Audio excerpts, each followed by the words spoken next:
Hello friends, welcome to smart learner. आज इस video में हम मैथ के मोस्ट इंपॉर्टेंट क्वेश्चंस को सॉल्व करेंगे, जो कि एनटीपीसी एंड ग्रुप डी के प्रीवियस ईयर क्वेश्चंस हैं और ये कई बार अलग अलग एग्जामों में आ चुके हैं। तो हो सकता है नेक्स्ट एग्जाम में इस कॉन्सेप्ट पे बेस्ड या फिर सेम यही क्वेश्चन आपके एग्जाम में आ जाए। तो आइए इनको एक एक करके सॉल्व करते हैं और इनका जो बेसिक मेथड और ट्रिक है वो देखते हैं। ठीक है, सबसे पहला क्वेश्चन है, एक आयत की लंबाई और चौड़ाई के बीच का अंतर 27 मीटर है। तो लेंथ माइनस विड्थ का जो डिफरेंस दिया हुआ है वो है 27 मीटर एंड इसका परिमाप 214 मीटर है। परिमाप का आपको फॉर्मूला पता होगा, आयत के 2 इंटू लेंथ प्लस विड्थ, ये होता है इसके परिमाप का फॉर्मूला, जो कि दिया हुआ है 214 मीटर। ठीक है, तो आप यहाँ से लेंथ प्लस विड्थ की वैल्यू निकाल सकते हो। इस दो का डिवाइड कर दोगे, मतलब कि लेंथ प्लस विड्थ की हमको वैल्यू मिल जाएगी 214 डिवाइडेड बाई 2। ठीक है, ये लेंथ प्लस विड्थ की वैल्यू हो जाएगी एंड लेंथ माइनस विड्थ की हमको वैल्यू दी हुई है 27। क्लियर है, इसको आप सॉल्व कर लोगे, कैंसिल करोगे 2 से, तो 2 1 जा 2 और 2 7 जा 14 इतनी मिलेगी। मतलब लेंथ माइनस विड्थ की वैल्यू 27 और लेंथ प्लस विड्थ की वैल्यू 107। तो इसको हम लिख लेते हैं अलग से, लेंथ प्लस विड्थ की value 107 and length minus width की वैल्यू 27। ठीक है, यहाँ से आप सिंपली आप लेंथ की या विड्थ की वैल्यू निकाल सकते हो। तो सिंपल सा हम क्या करते हैं, दोनों को प्लस कर लेते हैं, तो ये प्लस और माइनस कैंसिल हो जाएगा आपस में, ये दोनों जुड़ जाएंगे और यहाँ पे 2l इज इक्वल टू हो जाएगा, यहाँ पे आप ऐड कर दोगे इसको तो ये हो जाएगा 134। क्लियर है, ठीक है, 7 + 7 4 एंड 2 and 1 3 and 1। ठीक है, तो 2l इज इक्वल टू मिल गया 134। तो 2l इज इक्वल टू मिला है 134। तो आपको पता है कि l की वैल्यू कितनी हो जाएगी, 134 डिवाइडेड बाई 2, ये वैल्यू हमें मिलेगी 2 6 जा 12 और 2 7 जा 14। तो आपके पास लेंथ की वैल्यू मिल गई 67 मीटर। ठीक है, लेंथ की वैल्यू कितनी मिली, 67 मीटर। तो यहाँ पे हम लिख लेते हैं length is equal to 67 metre. ठीक है, अब विड्थ की वैल्यू कैसे निकालेंगे, हमको पता है यहाँ पे क्वेश्चन में दिया हुआ है लेंथ माइनस विड्थ की वैल्यू दी हुई है 27 मीटर। तो length minus width is equal to 27 दिया हुआ है। यहाँ पे हमारे पास लेंथ की वैल्यू हमें पता चल गई है, तो हम विड्थ की वैल्यू निकाल सकते हैं इजीली। कैसे, लेंथ की जगह पे आप यहाँ पे लिख दो 67, विड्थ को इधर भेज दो, 27 को इधर ला लो, तो ये हो जाएगा माइनस का 27 इज इक्वल टू विड्थ। ठीक है, अब ये दोनों आपस में माइनस हो जाएंगे, तो विड्थ की वैल्यू कितनी मिल जाएगी, 7 से 7 जाएगा तो 0 हो जाएगा एंड 6 से 2 जाएगा तो 4 हो जाएगा। तो हमारे पास विड्थ की कितनी वैल्यू मिल गई है, 40। आप ध्यान रखना, एंड लेंथ की 67 मीटर। तो इसको हम लिख लेते हैं, length is equal to 67 and width is equal to 40। Clear है, अब आपसे सिंपल सा क्या पूछ रहा है, इसका आप क्षेत्रफल बताइए। तो क्षेत्रफल का फॉर्मूला आपको पता होगा क्या होता है, क्षेत्रफल is equal to length into width. ठीक है, आप दोनों का मल्टीप्लाई कर दो, 67 मल्टीप्लाइड बाई 40। तो सिंपल सा आंसर क्या आ जाएगा हमारे पास, आ जाएगा हमारे पास कितना, 6 7 4 जा 28 और 6 4 जा 24। ठीक है, एंड 2 कैरी तो 26। ठीक है, तो 2680 मीटर स्क्वायर, ये हमारे पास आंसर आ गया, 2680 metre square, third number option ये हमारा आंसर है। ठीक है, तो 2680 मीटर स्क्वायर ये हमारा आंसर। क्लियर है, ओके, नेक्स्ट क्वेश्चन की ओर मूव करते हैं। तो नेक्स्ट क्वेश्चन है, एक नाव जल में 16 किलोमीटर पर आवर की गति से, ठीक है, यात्रा करती है। यदि धारा की गति 8 किलोमीटर प्रति घंटा हो तो नाव द्वारा धारा की दिशा में 336 किलोमीटर जाने में लगा समय ज्ञात कीजिए। तो नाव जल में 16 किलोमीटर प्रति घंटा की यात्रा करती है। ठीक है, तो स्पीड ऑफ बोट कितनी है, मतलब कि नाव की चाल कितनी है, स्पीड ऑफ बोट यहाँ पे हम लिख सकते हैं इसको 16 किलोमीटर पर आवर। ठीक है, क्लियर है, ओके। और यदि धारा की गति 8 किलोमीटर पर आवर है, मतलब कि स्पीड ऑफ स्ट्रीम या फिर धारा की गति आप इसको लिख सकते हो 8 किलोमीटर पर आवर। ठीक है, तो ये है। अब क्या कह रहा है, तो तब नाव द्वारा धारा की दिशा में 336 किलोमीटर जाने में, तो आपको ये पता होगा कि अगर धारा की दिशा में जाएगी, जिस दिशा में धारा बह रही है उसी दिशा में अगर नाव भी जाएगी तो उसको सपोर्ट मिलेगा, क्योंकि दोनों सेम दिशा में हैं। तो अगर सेम दिशा में जा रही हैं तो दोनों ये स्पीड क्या होंगी, प्लस हो जाएंगी। तो हमारे पास क्या हो जाएगा, धारा की अगर दिशा में जाना है तो दोनों प्लस होगी, दोनों प्लस का मतलब 16 + 8 मतलब कि 24 किलोमीटर पर आवर की स्पीड से ये जो है हमारी जो नाव है वो मूव करेगी। क्यों, क्योंकि 16 किलोमीटर पर आवर उसकी स्पीड थी और 8 किलोमीटर पर आवर जो धारा थी उसकी स्पीड थी। तो जब दोनों की एक ही दिशा में है, आप अगर नदी में एक ही दिशा में, जिस दिशा में धारा है उसी दिशा में आप तैरोगे कभी भी, या बोट को लेके जाओगे तो आपको उस दिशा में जाना आसान होगा। और अगर आप धारा के विपरीत दिशा में जाओगे तो उस दिशा में जाना आपके लिए क्या होगा, टफ होगा, क्योंकि धारा आपकी उल्टी दिशा में जा रही है और आपको इस दिशा में जाना है, तो वो आपको अपनी दिशा में बहाने की कोशिश करेगी। ठीक है, तो ये कॉन्सेप्ट है। तो कितना आ गया हमारे पास 24 किलोमीटर पर आवर स्पीड, और हमको जाना कितना है 336 किलोमीटर। तो 336 किलोमीटर और कितनी हमारी गति कितनी है, तो 24 किलोमीटर पर आवर। अब आप इसको डिवाइड कर लो, तो डायरेक्ट 24 से ही कर लेते हैं। तो ये 24 1 जा 24, ठीक है। तो 33 से 24 माइनस करोगे कितना आ जाएगा, ये हो जाएगा हमारा 6 और 3 मतलब 9, तो 96 हो जाएगा। यहाँ पे 9 बचेगा तो 96 हो जाएगा। तो कितना हो जाएगा, ये 24 मल्टीप्लाइड बाई 4 करोगे तो आप 96 आपको मिल जाएगा। तो कितना हमारे पास समय लगा, 14 घंटे का या 14 आवर का। ठीक है, बेसिक कैलकुलेशन है, इसको आप कर लोगे तो हमारा आंसर क्या होगा, 14 घंटे। क्लियर है। नेक्स्ट क्वेश्चन है, पति की आयु से 2 गुना और पत्नी की आयु से 3 गुना का योग 166 है। तो पति की आयु हम मान लेते हैं x वर्ष और पत्नी की आयु मान लेते हैं y वर्ष। तो पति की आयु का 2 गुना और पत्नी की आयु का 3 गुना कितना है, दोनों का योग 166 है। ठीक है, ये हुआ हमारी फर्स्ट इक्वेशन। फिर क्या है, यदि उनकी आयु का अंतर 3 वर्ष है, आयु का अंतर मतलब x माइनस वाई, कितना दिया हुआ है, 3 वर्ष दिया हुआ है। आप इसको सॉल्व कर लो। कैसे, पहले इसका आप मल्टीप्लाई करो यहाँ पे, तो ये हो जाएगा। यहाँ पे आपके इसका जो इसका गुणनखंड होता है, जैसे x का गुणनखंड यहाँ पे कुछ नहीं है तो वहाँ पे आप 1 मानोगे। ठीक है, तो इसका मल्टीप्लाई करेंगे ऊपर 2x से, तो ये हो जाएगा 2x। फिर इस वाले पे करेंगे तो प्लस 3y, ठीक है, इज इक्वल टू यहाँ करेंगे तो 166। ये सब चीज़ें आपको बनती होंगी। ठीक है, विलोपन विधि कहते हैं इसको। विलोपन विधि से आप x और y की वैल्यू निकाल लो। ऐसे ही अब इसका मल्टीप्लाई आपको इधर करना है, तो ये 2x हो जाएगा। फिर माइनस यहाँ 2 का मल्टीप्लाई इसमें करोगे तो 2y हो जाएगा।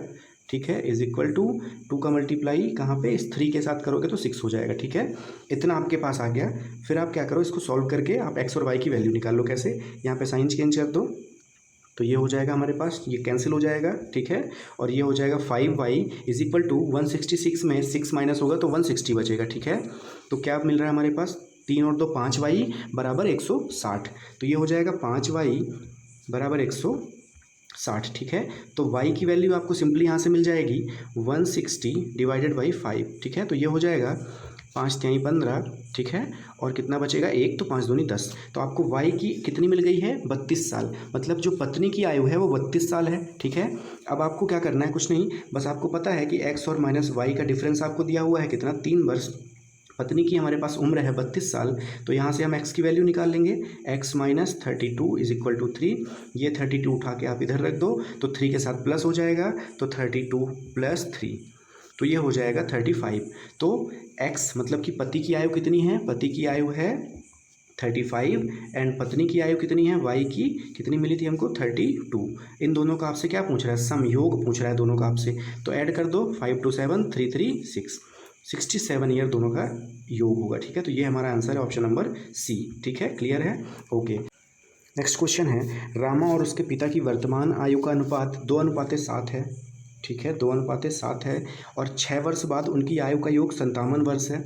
तो 3 वर्ष बाद रामा की आयु क्या होगी। इस क्वेश्चन को सॉल्व करने का बेस्ट मेथड है कि आप इस क्वेश्चन को ऑप्शन के थ्रू करो, बहुत कम टाइम में इसका आंसर आ जाएगा। अदरवाइज आपको एक इक्वेशन बनानी पड़ेगी, उसको सॉल्व करनी पड़ेगी, जो कि काफ़ी लेंदी हो जाएगा। कैसे कर पाएंगे, तो आपको पूछा है 3 वर्ष बाद रामा की आयु क्या होगी, तो इन चारों में से कोई एक रामा की आयु होगी 3 वर्ष बाद। ठीक है, तो सबसे पहले हम पहला ऑप्शन लेते हैं। तो 3 वर्ष बाद बोला है ना, और हमारे पास अनुपात किसका है, वर्तमान का अनुपात दिया हुआ है, तो हम जितनी भी आयु है ये ऑप्शन में, इसको 3 वर्ष घटा लेंगे। क्यों घटाएंगे, क्योंकि यहाँ पे ऑलरेडी 3 वर्ष बाद लिखा हुआ है, तो ये 3 साल जुड़ा है इस ऑप्शन पे। ठीक है, तो अगर हम पहला ऑप्शन लेते हैं तो उसकी वर्तमान आयु रामा की होगी 15 साल। ठीक है, और वर्तमान आयु का अनुपात कितना दिया हुआ है, 2:7। तो ये 2 अनुपात जिसका किसका है, रामा का है, तो 2 15 से डिवाइड तो होगा नहीं होगा, मतलब कि पहला ऑप्शन गलत। समझ पा रहे होगे, आई होप आप। फिर दूसरा देते हैं, अगर हम 15 साल लेते हैं तो 15 में आपको 3 साल घटाना पड़ेगा, क्योंकि रमा की वर्तमान आयु का अनुपात दिया है 2। ठीक है, तो वर्तमान आयु अगर हम 3 साल घटा देंगे तो ये हो जाएगा 12। ठीक है, और 12 आप सबको पता है कि 12 2 से डिवाइड हो जाएगा, ये तो ईजिली डिवाइड हो जाएगा। ठीक है, तो यहाँ पे हम क्या कर लेंगे, यहाँ पे हमें यहाँ पे एक सेकंड, तो यहाँ पे आपको पता है कि यहाँ पे हमें 12 साल हो जाएगी अगर हम 3 बैक कर देंगे 3 साल, और यहाँ पे अगर 12 है 3 साल पहले का अनुपात, तो 2 अनुपात में दी हुई है वैल्यू रमा की आयु, तो 2 छक्का 12, ठीक है, 6 से मल्टीप्लाई हुआ होगा 2 में, तब 12 आया है। ऐसे ही इसकी उम्र में भी 6 से मल्टीप्लाई होगा, तो 7 छंग 42। तो अब आप 12 और 42 को ऐड करके देखो क्या दोनों की आयु का अनुपात 6 वर्ष बाद 57 मिल रहा है क्या। तो हमारे पास एक की आयु है 12, ठीक है, और एक की आयु है कितनी, एक की आयु है कितनी, 42। अब इन दोनों में हम 6 साल जोड़ देते हैं और देखते हैं कि क्या हमको 57 मिल रहा है दोनों को ऐड करने पे। तो 12 6 18 और यहाँ पे 42 6 48। इन दोनों को जब हम ऐड करेंगे तो 8 और 8 16। तो यहाँ पे 57 नहीं मिल रहा है क्योंकि पहला इकाई अंक ही 6 आ गया, तो 57 नहीं होगा इनकी आयु का योग। अब आप थर्ड ऑप्शन ले लो। यहाँ पे फ्रेंड समझाने में थोड़ा टाइम लग रहा है, बट जब इसको आप करोगे और आपके समझ में आ जाएंगी चीज़ें तो आप बड़ी जल्दी इन सबको कर पाओगे, ठीक है। तो यहाँ पे क्या करना है आपको, अब आपको थर्ड ऑप्शन लेना है 13 साल वाला। तो आप 3 वर्ष पहले का दिया हुआ है, तो मतलब कि वर्तमान कितना हो जाएगा 10, और वर्तमान का अनुपात कितना है 2, तो 2 पंचे 10, मतलब कि 5 का मल्टीप्लाई हुआ है, तो 7 में भी 5 का मल्टीप्लाई करेंगे तो 7 पचा 35, ठीक है। तो इनकी वर्तमान आयु अगर हम 10 और 35 मान लें, ठीक है ना, तो 6 वर्ष बाद कितनी हो जाएगी, 6 वर्ष बाद हो जाएगी एक की 16 साल और प्लस दूसरे की 35 में आप 6 जोड़ दोगे तो 41 साल। इन दोनों का योग आप देखोगे तो आपको मिलेगा 57 ईयर, ठीक है। तो ये आपका जो योग है 57 यहाँ पे क्वेश्चन के अकॉर्डिंग मिल रहा है। मतलब कि आपका कौन सा ऑप्शन इसमें सही है, सी नंबर का ऑप्शन आपका इसमें सही है। आपको मुश्किल से इस क्वेश्चन को करने में फ्रेंड 30 सेकंड लगेंगे, 30 सेकंड से ऊपर नहीं लगेंगे अगर आप ये मेथड आपको बनती है तो, ठीक है। अदरवाइज इक्वेशन बनाने में काफ़ी टाइम निकल जाएगा। तो नेक्स्ट क्वेश्चन हम देखते हैं। नेक्स्ट क्वेश्चन हमारे पास है, धारा के विपरीत व धारा की दिशा में रमेश की चाल 12 किलोमीटर पर आवर और 18 किलोमीटर पर आवर है, ठीक है ना, 12 किलोमीटर और 18 किलोमीटर। तो धारा की विपरीत जो है वो 12 किलोमीटर है, मतलब कि यहाँ पे अगर हम लिख सकते हैं x माइनस वाई, तो ये है, या इसको हम कह सकते हैं धारा के विपरीत का मतलब है अप स्ट्रीम। अप स्ट्रीम को हम u से भी लिख सकते हैं, ठीक है। वो दिया हुआ है हमारे पास कितना, ये दिया हुआ है 12 किलोमीटर पर आवर, और x प्लस वाई जिसको हम बोलते हैं डाउन स्ट्रीम या धारा की दिशा में, वो दिया हुआ है 18 किलोमीटर पर आवर, ठीक है। तो स्थिर जल में रमेश की चाल क्या होगी, ठीक है, स्थिर जल में रमेश की चाल।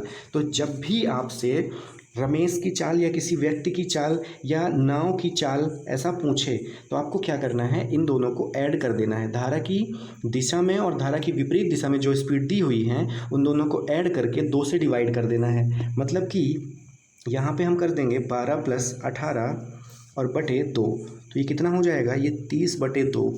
30/2 का मतलब 15 किलोमीटर पर आवर की स्पीड इसकी हो जाएगी, ठीक है, जो कि ऑप्शन नंबर डी में है, ये हमारा आंसर होगा, ठीक है। और अगर यहाँ पे स्थिर जल में रमेश की चाल के अलावा आपसे पूछता कि नदी की चाल या फिर धारा की चाल क्या है, ठीक है ना, तो धारा की चाल के लिए आपको क्या करना पड़ता, इन दोनों स्पीड को आपको माइनस करके फिर 2 से डिवाइड करना पड़ता। तो आपको ध्यान रखना है कि जब भी नाव की चाल या व्यक्ति की चाल पूछेगा तो आपको क्या करना है, दोनों को up stream plus down stream को ऐड करके, up stream plus down stream को ऐड करके 2 से डिवाइड कर देना है। और अगर धारा की चाल पूछेगा तो अप स्ट्रीम और माइनस स्ट्रीम कर देना है और डिवाइडेड बाई 2 कर देना है, ठीक है। यही हमारा कॉन्सेप्ट है इस क्वेश्चन का। नेक्स्ट हम देखते हैं, 440 मीटर लंबी रेलगाड़ी 110 मीटर लंबी पुल को 22 सेकंड में पार करती है। तो आपको पता होगा जब भी कोई पुल या फिर प्लेटफॉर्म को ट्रेन पार करती है तो ट्रेन की लंबाई के साथ साथ उसकी पुल की लंबाई या फिर प्लेटफॉर्म की लंबाई भी जुड़ जाती है।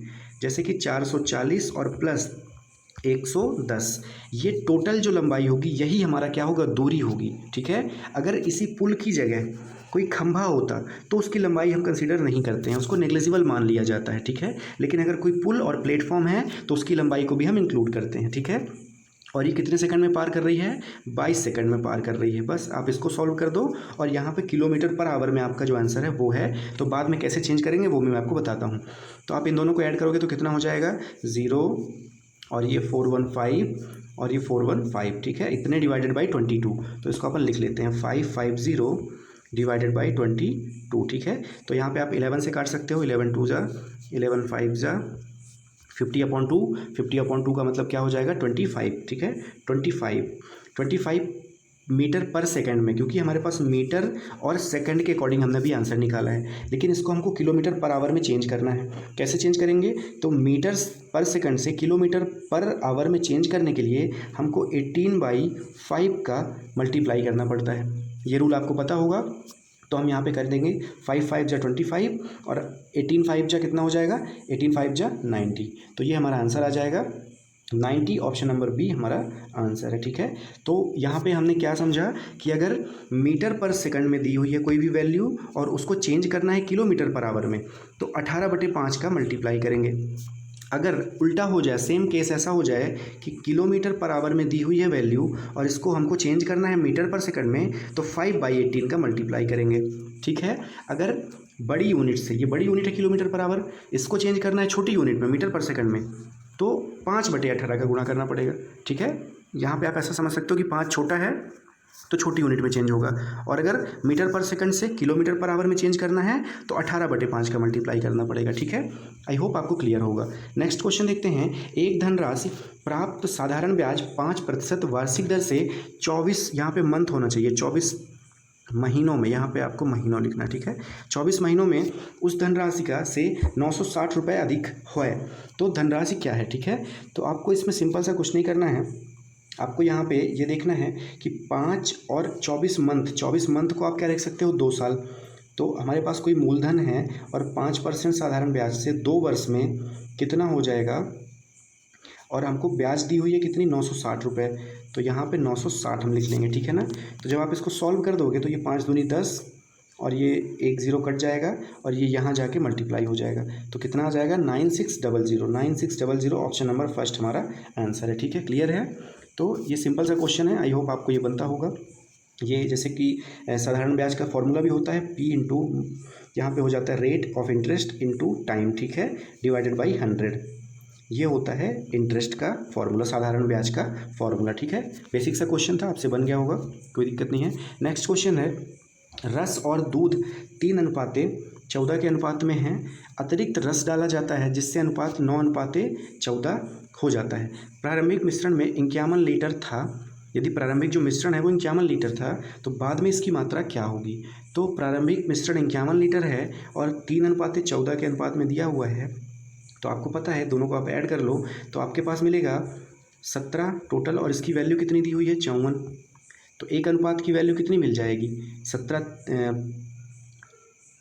सॉरी यहाँ पे 51 है, 54 नहीं है, यहाँ पे 17 की वैल्यू दी हुई है 51, तो एक अनुपात की वैल्यू मिल जाएगी 17 3 जा। ठीक है, तो यहाँ पे 3 मिल जाएगा, 17 3 51। ठीक है, तो एक अनुपात की वैल्यू 3 हो गई। अब आपको क्या करना है, यहाँ पे लिखा हुआ है कि 9:14 हो जाती है, तो पहले 3:14 थी, फिर 9:14 हो गई, तो चेंज कितने का आया, देखो ये तो सेम है। ठीक है, चेंज आया है इसमें, कितने का चेंज आया है, यहाँ पे 6 का चेंज आया है। ठीक है, यहाँ पे कितने का चेंज आया है, 6 यूनिट का।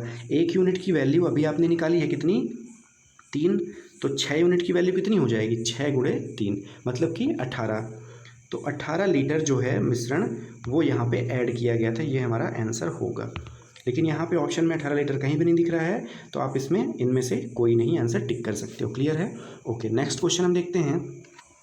एक युवक सिक्कों से भरे हुए एक गुल्लक को खोलता है जिनमें से 10 रुपये, 5 रुपये और 2 रुपये और 1 रुपये के सिक्कों का अनुपात दिया हुआ है आपको, 3:1, 4:2 के अनुपात में है। यदि गुल्लक में कुल 180 रुपये है तो गुल्लक में कुल सिक्कों की संख्या बताइए।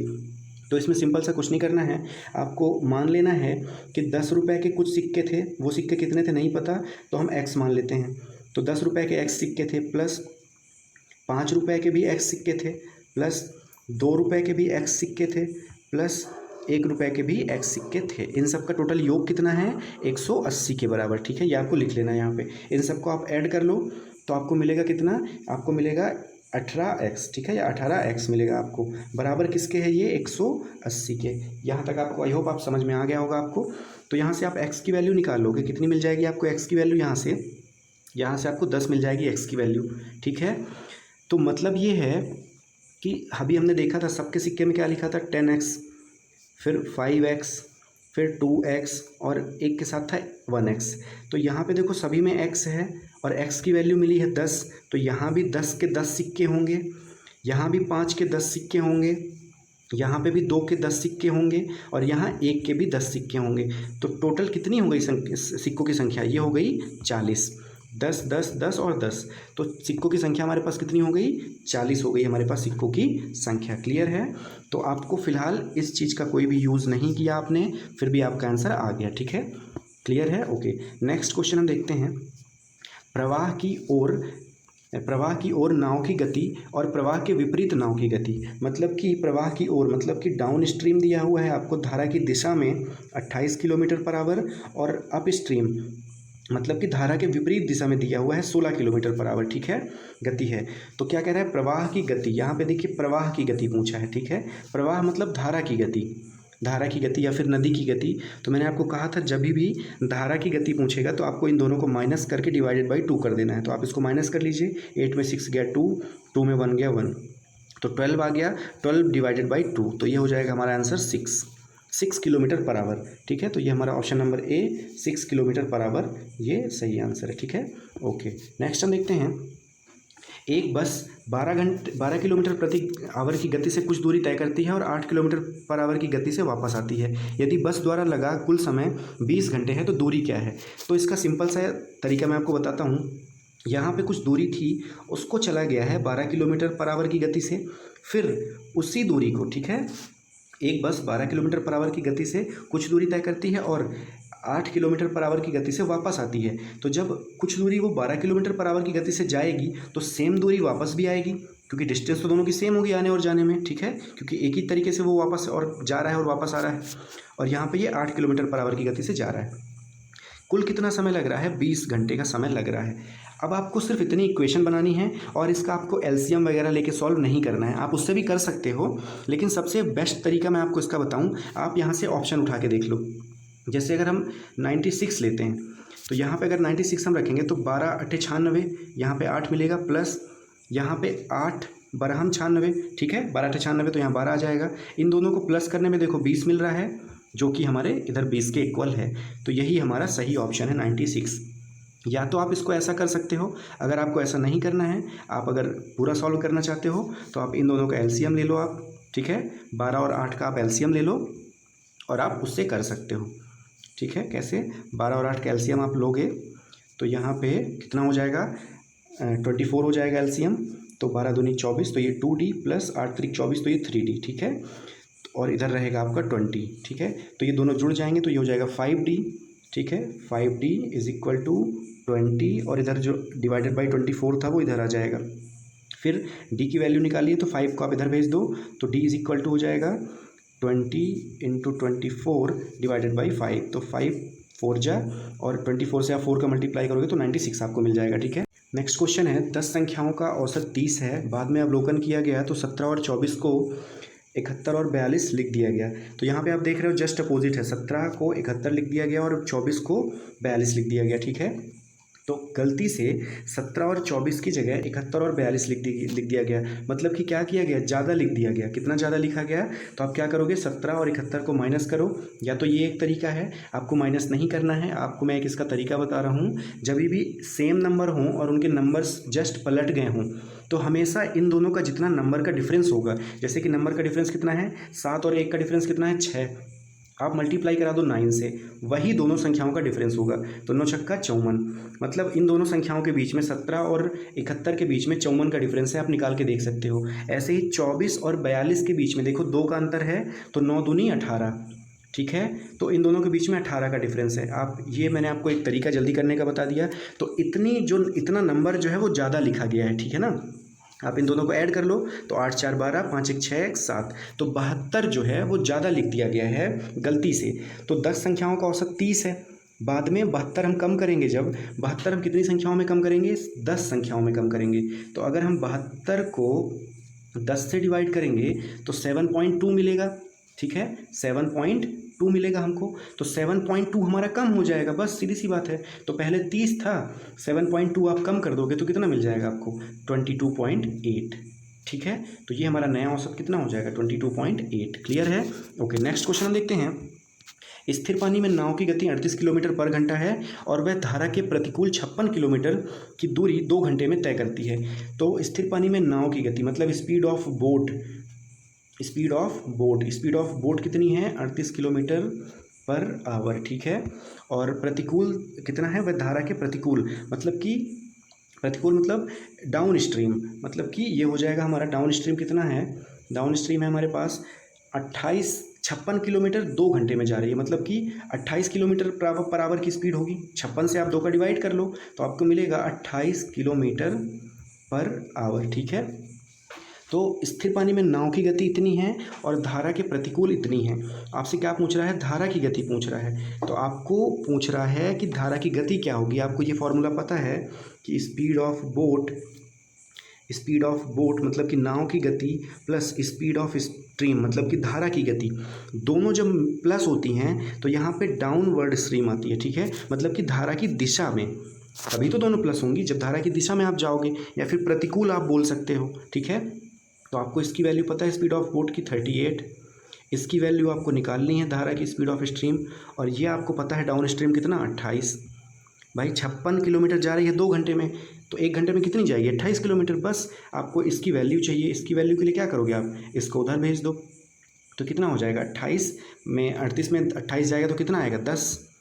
तो स्पीड ऑफ स्ट्रीम हमारी कितनी आ जाएगी, हमारी जो धारा की गति है वो हो जाएगी 10 kilometre per hour answer. Clear है, ओके, ठीक है। नेक्स्ट क्वेश्चन हम देखते हैं। अजय और विजय इतने रुपए में एक कार्य को लेते हैं। अजय अकेले 20 दिनों में कार्य पूरा करता है, विजय अकेले 16 दिनों में कार्य पूरा करता है और सूरज की सहायता से 8 दिनों में कार्य पूरा कर लेते हैं। तो अजय को हम ए लिख देते हैं, विजय को बी लिख देते हैं और सूरज को सी लिख देते हैं। तो अजय अकेले 20 दिनों में कर रहा है, विजय कितने दिनों में 16 दिनों में, और सूरज की सहायता से मतलब कि तीनों मिल के ना, सूरज की सहायता से का मतलब क्या है कि तीनों मिलेंगे तब तो सूरज की सहायता उसमें ऐड होगी, अकेले थोड़ी सूरज कर रहा है। तो ये हो जाएगा हमारे पास 8 दिन में। अब इनका आप एलसीएम ले लोगे, कितना हो जाएगा, एलसीएम आपके पास कितना आ जाएगा, इसका एलसीएम आप निकाल लोगे तो एलसीएम हो जाएगा 80 एलसीएम हो जाएगा, ठीक है।